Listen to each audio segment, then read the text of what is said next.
வணக்கம். ஜேகே செய்திகளின் பிரதான செய்திகள். முதலில் தலைப்புச் செய்திகள். நாணயத்தால் அச்சிடுவதனால் பணவீக்கம் அதிகரிக்காது என அறிவிப்பு. தபால் ஊழியர்களின் வேலைநிறுத்தம் காரணமாக 15 லட்சத்திற்கு மேற்பட்ட தபால்கள் முன்னாள் ராஜாங்க அமைச்சர் பிள்ளையானின் 50வது பிறந்த தினத்திற்கு 50 பொங்கற்பானைகள் வைத்து கொண்டாட்டம். அமெரிக்க வெள்ளை மாளிகையின் செய்தி வாசிப்பாளராக ஈழத்து தமிழ் பெண் தெரிவு. முன்னாள் ஜனாதிபதி மஹிந்த ராஜபக்சவிற்கு மகாநாயக்க தேரர்கள் வீடு வழங்குவதாக அறிவிப்பு. இராணுவ கமாண்டோ முன்னாள் வீரர்கள் கூலி கொலையாளிகளாக செயற்படுவதாக அறிவிப்பு. சித்திரவதைக்குள்ளான தமிழர்களின் உடல்கள் மணியம் தோட்டத்தில் புதைக்கப்பட்டுள்ளதாக சோமரத்ன வாக்குமூலம். தமிழகத்தில் இருந்து இலங்கை எதிரிகளை திருப்பி அனுப்புவது தற்காலிகமாக இடைநிறுத்தம். தேசிய லொத்தர் சபையின் முன்னாள் நிர்வாக இயக்குனர் கைது. அமெரிக்க ஜனாதிபதியுடனான சந்திப்பு வெற்றிகரமாக நிறைவடைந்துள்ளதாக உக்ரைன் ஜனாதிபதி அறிவிப்பு. நாணயத்தால் அச்சிடுவதனால் நாட்டின் பணவீக்கம் அதிகரிக்காது என போக்குவரத்து பிரதி அமைச்சர் வைத்தியர் பிரசன்ன குணசேன தெரிவித்துள்ளார்.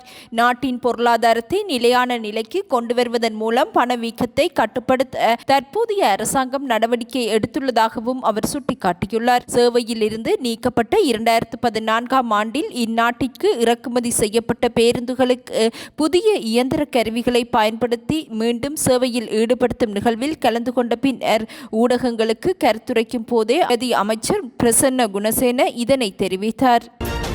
நைனை முதல் நல்லூர் வரையான வரலாற்று சிறப்புமிக்க பாத யாத்திரை இவ்வருடம் 61வது வருடமாக நைனாதீவு நாகபூசணி அம்மன் ஆலயத்தில் இருந்து ஆரம்பமாகியுள்ளது.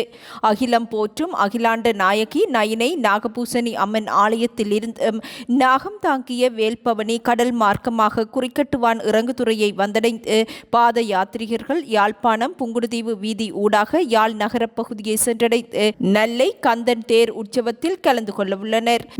தீவில் இருந்து புறப்பட்ட யாத்திரை குழுவினர் புங்குடுதீவில் உள்ள பிரபல்யமான ஆலயங்களை தரிசித்து அங்கிருந்து 2ஆம் நாள் வேலனை மண்கும்பான் பகுதிகளில் காணப்படும் ஆலயங்களை தரிசித்து அப்பகுதியில் தங்கியிருப்பார்கள்.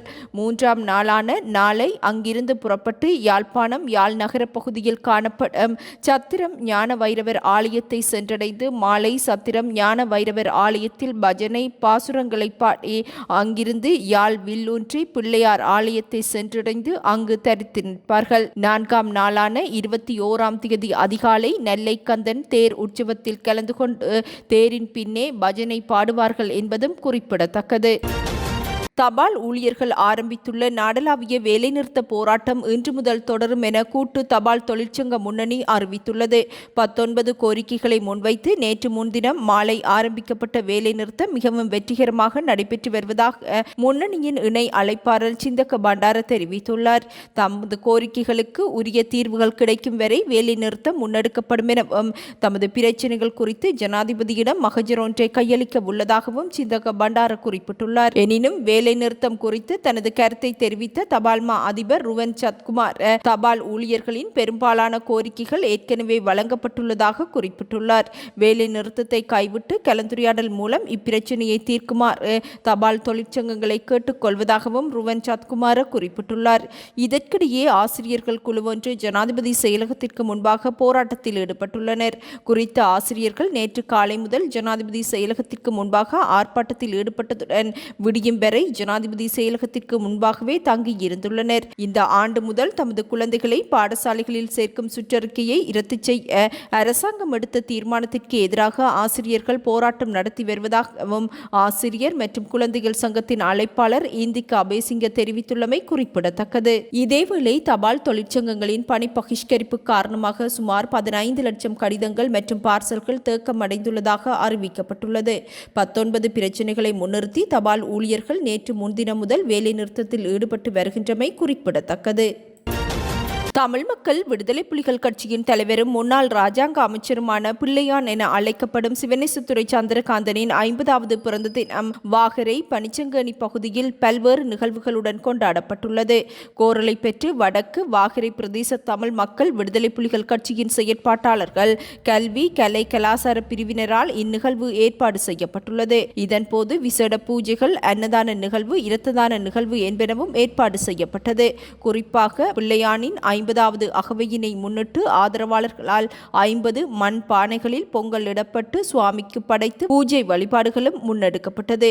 இதன்போது பிள்ளையானின் தாயார் உட்பட பலர் கலந்து கொண்டிருந்தனர். சிவனேசத்துறை சந்திரகாந்தன் ஈஸ்டர் குண்டு தாக்குதல் மற்றும் கிழக்கு பல்கலைக்கழக உபவேந்தர் ரவீந்திரநாத்தின் படுகொலை தொடர்பாக கொழும்பு குற்றப்புலனாய்வு பிரிவினரால் கைது செய்யப்பட்டு தடுப்பு காவலில் வைக்கப்பட்டுள்ளமை குறிப்பிடத்தக்கது.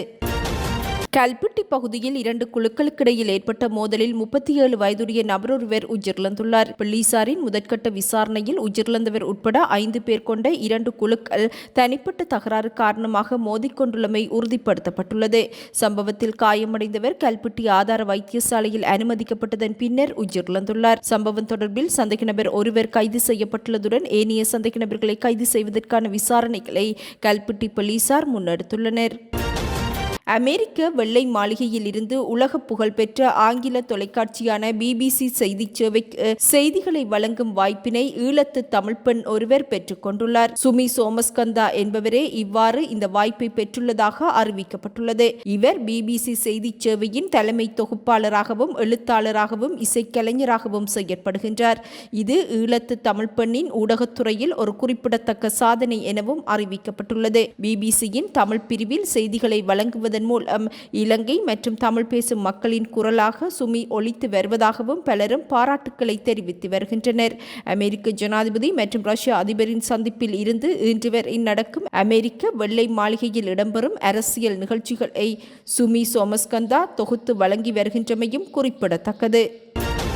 லஞ்சம் கோரிய குற்றச்சாட்டில் கல்முனை காதி நீதிமன்ற நீதிபதியும் உடந்தையாக செயற்பட்ட அவரது மனைவியும் லஞ்சம் மற்றும் ஊழல் ஆணைக்குழு அதிகாரிகளால் கைது செய்யப்பட்டுள்ளனர். மருதமுனை பகுதியில் இயங்கி வந்த கல்முனை காதி நீதிமன்ற நீதிபதியின் வீட்டில் அமைந்துள்ள அலுவலகத்தில் குற்றச்செயல் இடம்பெற்றுள்ளமை கண்டறியப்பட்டுள்ளது.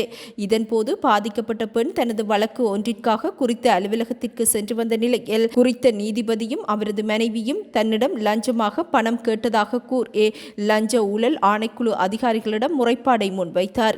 குறித்த முறைப்பாட்டிற்கமைய நேற்று மாறுவேடத்தில் மருதமுனை பகுதியில் இயங்கி வந்த காதி நீதிமன்ற நீதிபதியின் வீட்டில் அமைந்துள்ள அலுவலகத்திற்கு அருகில் அதிகாரிகள் காத்திருந்தனர். இதன்போது முறைப்பாட்டினை வழங்கிய பெண் ஆணைக்குழு அதிகாரிகளின் ஆலோசனைக்கமைய கல்முனை காதி நீதிமன்ற நீதிபதியிடம் சென்று குறித்த இளஞ்ச பணத்தை தருவதாக 3 லட்சம் ரூபாவை நீதிபதியின் மனைவியிடம் வழங்கியுள்ளார். இதன்போது அங்கு மாறுவேடத்தில் காத்திருந்த லஞ்ச ஊழல் குற்றச்சாட்டுக்களை விசாரிக்கும் ஆணைக்குழுவின் அதிகாரிகள் நீதிபதி மற்றும் அவரது மனைவியை கைது செய்ததுடன் கல்முனை தலைமையக போலீஸ் நிலையத்திற்கு சந்தேக நபர்களை அழைத்துச் சென்றுள்ளனர். முன்னாள் ஜனாதிபதி மஹிந்த ராஜபக்சவிற்கு வீடு ஒன்றை வழங்குவதற்கு மகாநாயக்க தேரர்கள் முயற்சிப்பதாக நாடாளுமன்ற உறுப்பினர் நாமல் ராஜபக்ச அறிவித்துள்ளார். மஹிந்த ராஜபக்சவின் வரப்பிரசாத இழப்பால் அவருக்கான உத்தியோகபூர்வ வீடு இல்லாமல் போனமையினால் அவருக்கு வீடு ஒன்றை வழங்குவதற்கு தலையிடுவதாக மகாநாயக்க தேரர்கள் சிலர் தன்னிடம் தெரிவித்துள்ளதாக நாமல் ராஜபக்ச குறிப்பிட்டுள்ளார். முன்னாள் ஜனாதிபதிகள் மற்றும் அவர்களின் மனைவிகளுக்கு வீடுகள் மற்றும் வரப்பிரசாதங்களை நீக்குவதற்கு அரசாங்கம் நடவடிக்கை எடுத்துள்ளது. இதற்கான சட்டப்பூர்வ சட்ட திருத்தம் தேசிய மக்கள் சக்தி அரசாங்கத்தினால் நாடாளுமன்றில் முன்வைக்கப்பட்டுள்ளது. எவ்வாறாயினும் இதனை நிறைவேற்றிக் கொள்ள நடவடிக்கைகள் எடுக்கப்பட்டு வரும் நிலையில் முன்னாள் ஜனாதிபதிக்கான வீட்டினை வழங்குவதற்கு மகா சங்கத்தினர் ஏற்பாடுகளை முன்னெடுத்துள்ளதாக நாமல் ராஜபக்ச தெரிவித்துள்ளார். நாட்டின் பிரபல பாதாள உலகக்குழு தலைவர்களில் ஒருவராக கருதப்படும் கெஹல் பத்தரபாத்மே என்பவரினால் வழிநடத்தப்படும் பாதாள உலகக்குழுவில் இராணுவ கமாண்டோ படை பிரிவில் இருந்து தப்பிச் சென்ற 18 படை வீரர்கள் கூலி கொலையாளிகளாக செயற்பட்டு வருகின்றமை கண்டறியப்பட்டுள்ளது. அண்மையில் மேற்கொள்ளப்பட்ட விசேட விசாரணைகள் மூலம் இவ்விடயம் கண்டறியப்பட்டுள்ளதாக அதிகாரிகள் தெரிவித்துள்ளனர். பாதாள உலகக்குழு செயற்பாடுகளில் இணைந்து கொண்ட முன்னாள் கமாண்டோ படையினர் 9 பேர் பெஹலியகொட குற்ற விசாரணை பிரிவு அதிகாரிகளினால் ஏற்கனவே கைது செய்யப்பட்டு நீதிமன்றில் முன்னிலைப்படுத்தப்பட்டுள்ளனர். இவ்வாறு முன்னிலைப்படுத்தப்பட்ட முன்னாள் படை வீரர்களை விளக்கமறியலில் வைக்குமாறு நீதவான் உத்தரவிட்டுள்ளார்.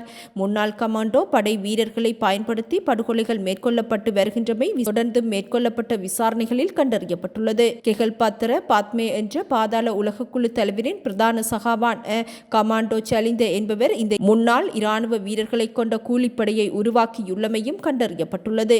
கூலிப்படையினராக செயற்பட்டு வரும் முன்னாள் இராணுவ கமாண்டோ படை சிப்பாய்கள் அதிகமானவர்கள் போதை மருந்திற்கு அடிமையாகியுள்ளனர். முன்னாள் படை வீரர்களுக்கு தேவையான போதை மருந்துகளையும் வாழ்வாதாரத்திற்கு தேவையான பணத்தினையும் பாதாள உலகக்குழு தலைவர் வழங்குகின்றமையும் விசாரணைகளில் கண்டறியப்பட்டுள்ளது. இதன் அடிப்படையில் இவர்கள் கூலிக்கு கொலைகள் செய்து வந்துள்ளமையும் கண்டறியப்பட்டுள்ளது. இக்குழுவில் இணைந்து கொண்ட இராணுவ படை வீரர்கள் தொடர்பிலான தகவல்கள் விசாரணைகள் மூலம் கண்டறியப்பட்டுள்ளதாகவும் ஏனைய 9 சந்தேக நபர்களையும் கைது செய்வதற்கான விசாரணைகள் முன்னெடுக்கப்பட்டுள்ளதாகவும் அதிகாரிகள் தெரிவித்துள்ளனர். யாழ்ப்பாணத்தின் செம்மணி மாத்திரமன்றி பலசேனா தலைமையகம் முதல் 1996 ஆண்டளவில் யாழ்ப்பாணத்தில் நிறுவப்பட்டிருந்த முகாம்களில் சித்திரவதை கூடங்கள் நடத்தி செல்லப்பட்டமையை அன்றைய பாதுகாப்பு செயலாளர் முதல் முன்னாள் ஜனாதிபதி சந்திரிகா பண்டாரநாயக்க குமாரதுங்க வரை அறிந்திருந்ததாக சோமரத்ன ராஜபக்ச அறிவித்துள்ளார். யாழ்ப்பாணத்தில் அண்மையில் கண்டறியப்பட்டு அகழ்வு பணிகள் முன்னெடுக்கப்பட்ட செம்மணி சித்துப்பாத்தி மனித புதைகுழியில் 141 மனித எச்சங்கள் அடையாளம் காணப்பட்டுள்ளன.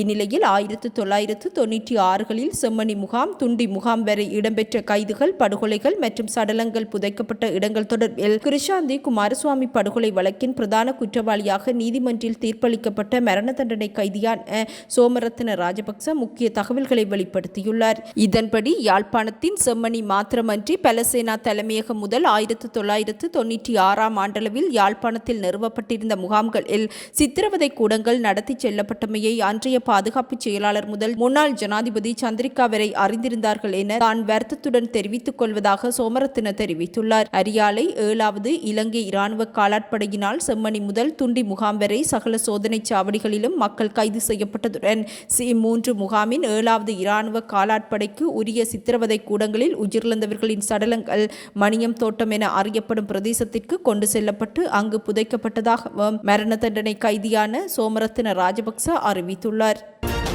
தமிழகத்தில் இருந்து நாட்டிற்கு ஏதிலிகளை திருப்பி அனுப்பும் செயற்பாடுகளை ஐக்கிய நாடுகளின் ஏதிலிகளுக்கான உயர் ஸ்தானிகர் ஆலயம் நிறுத்தியுள்ளது. தாம் இலங்கைக்கு திரும்பிச் சென்றால் கைது செய்யப்படும் அபாயம் இருப்பதாக கூறும் தன்னார்வமாக திரும்புபவர்களுக்கான வசதியே நிறுத்தி வைக்கப்பட்டுள்ளதாக இந்திய ஊடகங்கள் செய்தி வெளியிட்டுள்ளன.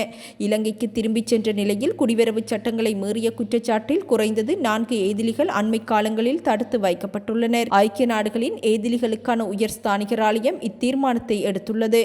அதிகாரப்பூர்வ தரப்புகளின்படி நாடு திரும்பிய 54 வயதான ஒருவர் ஆகஸ்ட் 12ஆம் தேதியன்று கொழும்பு சர்வதேச விமான நிலையத்தில் கைது செய்யப்பட்டார். பின்னர் அவர் பிணையில் செல்ல அனுமதிக்கப்பட்டார்.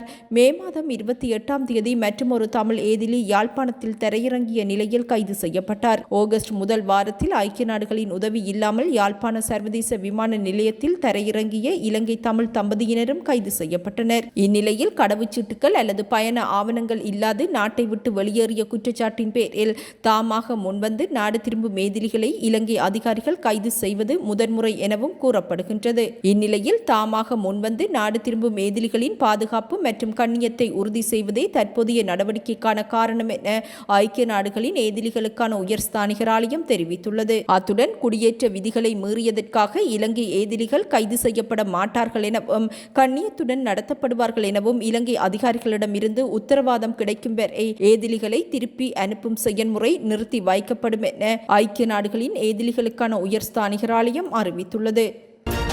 தேசிய லொத்தர் சபையின் முன்னாள் நிர்வாக இயக்குனர் துஷித்த ஹல்லொலுவ கைது செய்யப்பட்டுள்ளார். நீதிமன்றத்தை தவிர்த்து வந்த இவர் இன்று காலை கைது செய்யப்பட்டுள்ளார். கொழும்பு நீதவான் நீதிமன்றம் நேற்று அவரை கைது செய்வதற்கான பிடியாணை பிறப்பித்த நிலையில் அவர் கைது செய்யப்பட்டதாக அறிவிக்கப்பட்டுள்ளது. கொழும்பு குற்றப்பிரிவு முன்வைத்த சமர்ப்பணங்களை கருத்தில் கொண்டு கொழும்பு மேலதிக நீதவான் வசன் அமரசேன இப்பிடியாணை உத்தரவை பிறப்பித்துள்ளார். நரகன்பிட்ட பகுதியில் துஷித்த ஹல்லொலுவின் வாகனத்தில் நடந்த துப்பாக்கிச்சூடு சம்பவம் குறித்து கொழும்பு குற்றப்பிரிவு சமீபத்தில் விசாரணையை ஆரம்பித்தது. விசாரணை தொடர்பாக போலீசார் விடுத்த கோரிக்கையை பரிசீலித்த பின்னர் நீதவான் இந்த பிடியாணை உத்தரவை பிறப்பித்துள்ளார். நாட்டில் இடம்பெறும் பல்வேறு குற்றச்செயல்கள் தொடர்பில் 3000த்திற்கும் மேற்பட்ட முறைப்பாடுகள் கிடைக்கப்பெற்றுள்ளதாக போலீஸ் ஊடகப் பிரிவு அறிவித்துள்ளது. நாட்டில் அதிகரித்து வரும் குற்றச்செயல்களை கட்டுப்படுத்தும் நோக்கில் புதிய போலீஸ் மா அதிபர் வாட்ஸ்அப் இலக்கம் ஒன்றை அறிமுகப்படுத்தியிருந்தார். குறித்த இலக்கம் கடந்த 13ஆம் தேதி அறிவிக்கப்பட்டது. இந்நிலையில் தற்போது குறித்த வாட்ஸ்அப் இலக்கத்திற்கு 3000த்திற்கும் மேற்பட்ட முறைப்பாடுகள் கிடைக்கப்பெற்றுள்ளதாக அறிவிக்கப்பட்டுள்ளது. கடந்த 5 நாட்களில் 3000 முறைப்பாடுகள் கிடைக்கப்பெற்றுள்ள நிலையில் மேலும் பல முறைப்பாடுகள் தொடர்பில் விசாரணைகள் முன்னெடுக்கப்பட்டுள்ளன. போலீஸ் மா அதிபரினால் 0718598888 என்ற வாட்ஸ்அப் இலக்கமே அறிமுகப்படுத்தப்பட்டுள்ளமை குறிப்பிடத்தக்கது. அரசாங்கம் புலம்பெயர் தமிழ் அமைப்புகளை திருப்திப்படுத்தும் வகையில் செயற்படுவதுடன் அவர்களை மகிழ்விப்பதற்காகவே மாகாண சபை தேர்தலுக்கான அறிவிப்பை விடுக்கும் எனவும் தேசிய சுதந்திர முன்னணியின் தலைவரும் முன்னாள் நாடாளுமன்ற உறுப்பினருமான விமல் வீரவன்ச அறிவித்துள்ளார். கொழும்பில் உள்ள தேசிய சுதந்திர முன்னணியின் காரியாலயத்தில் நேற்று இடம்பெற்ற ஊடக சந்திப்பின் போதே முன்னாள் அமைச்சர் இதனை அறிவித்தார். முன்னாள் மின்சாரத்துறை அமைச்சர் காஞ்சன விஜயசேகர கொண்டு வந்த இலங்கை மின்சார சபை திருத்தச் சட்டத்தை தேசிய மக்கள் சக்தி நாடாளுமன்றில் கடுமையாக எதிர்த்தது. மக்கள் விடுதலை முன்னணியின் தொழிற்சங்கவாதியான கடுவலை மாநகர சபையின் தற்போதைய மேயர் ரஞ்சன் ஜெயலால் சட்ட வரைவை தீ வைத்து கொளுத்தியிருந்தார். காஞ்சன விஜயசேகர கொண்டு வந்த சட்டத்தில் போலியான திருத்தங்களை செய்து அண்மையில் இலங்கை மின்சார சபை சட்டமூலம் நிறைவேற்றப்பட்டது. அன்று எதிர்ப்பு தெரிவித்தவர்கள் இன்று முழுமையாக ஆதரவளித்துள்ளனர். பிரதான எதிர்க்கட்சியான ஐக்கிய மக்கள் சக்தி இவ்விடயம் தொடர்பில் எதுவும் பேசவில்லை. அண்மையில் நிறைவேற்றப்பட்ட இலங்கை மின்சார சபை சட்டத்தினால் இலங்கையின் மின்சாரம் மற்றும் வலுசக்தி துறைக்கு பாரிய பாதிப்பு ஏற்படும். வலுசக்தி துறையின் சுயாதீனத்தை பிற நாடுகளுக்கு விட்டுக் கொடுத்து நாட்டின் இறையாண்மையை அரசாங்கம் கேள்விக்குள்ளாக்கியுள்ளது. பிரிவினைவாத கொள்கை கொண்ட புலம்பெயர் தமிழ் அமைப்புகளை திருப்திப்படுத்தும் வகையில் அரசாங்கம் செயற்படுகின்றது. இவர்களை மகிழ்விப்பதற்காக எதிர்வரும் ஆண்டு முதல் காலப்பகுதியில் மாகாண சபை தேர்தலுக்கான அறிவிப்பையும் அரசாங்கம் அறிவிக்கவுள்ளது. மாகாண சபைகளுக்கு அதிகாரங்கள் பகிரப்பட்டால் நாட்டில் தேவையில்லாத பிரச்சினைகள் ஏற்படும். அண்மையில் நிறைவேற்றப்பட்ட மின்சார திருத்தச் சட்டத்தினால் வலுசக்தி துறையின் தனியுரிமை கூறாக்கப்படும் என விமல் வீரவன்ச கடுமையாக சாடியுள்ளார். அமெரிக்க ஜனாதிபதி டொனால்ட் ட்ரம்புடனான சந்திப்பு தான் இதுவரை சந்தித்ததிலேயே மிகவும் வெற்றிகரமான சந்திப்பு என உக்ரைன் ஜனாதிபதி விளாடிமிர் செலன்ஸ்கி தெரிவித்துள்ளார். போர் தொடர்பான சரியான தகவல்களை வழங்க இந்த சந்திப்பு ஒரு வாய்ப்பை வழங்கியுள்ளதாகவும் அவர் குறிப்பிட்டுள்ளார். நேற்று வெள்ளை மாளிகையில் அமெரிக்க ஜனாதிபதிக்கும் உக்ரைன் ஜனாதிபதிக்கும் இடையிலான சந்திப்புக்கு பின்னர் ஊடகங்களுக்கு கருத்துரைக்கும் போதே உக்ரைன் ஜனாதிபதி இதனை குறிப்பிட்டுள்ளார். இதன்படி ரஷ்யாவுடனான போர் முடிவுக்கு வந்தால் தேர்தலை நடத்த தயாராக இருப்பதாகவும் உக்ரைன் ஜனாதிபதி உறுதியளித்துள்ளார்.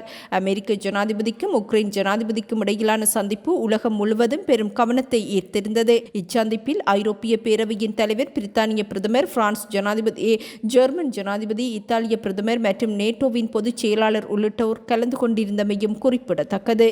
தொடர்புடைய கலந்துரையாடலின் போது அமெரிக்க ஜனாதிபதி டொனால்ட் ட்ரம்ப் ரஷ்ய ஜனாதிபதி விளாடிமிர் புட்டினுடன் தொலைபேசியில் உரையாடியதாகவும் அறிவிக்கப்பட்டுள்ளமை குறிப்பிடத்தக்கது. இத்துடன் இன்று எமது பிரதான செய்திகள் நிறைவடைகின்றன. நமது அடுத்த பிரதான செய்திகளை நாளை எதிர்பாருங்கள். வணக்கம்.